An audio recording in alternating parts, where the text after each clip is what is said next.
tal, amigos? Hoy vamos a ver cómo podemos lavar un coche de un color complicado, como puede ser el color negro del Tesla, y lavarlo a mano. Vamos a lavarlo a mano con una lanza a presión en un lavadero pues normal y corriente, ¿vale? Como el que todos tenéis cerca de vuestras casas. Vamos a ver cómo queda.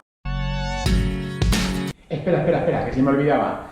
No olvidéis darle al botoncito de suscribirse, ¿vale? Para que os podáis suscribir al canal y podáis ver más vídeos como este y podáis dejar vuestros comentarios y dar like si os ha gustado.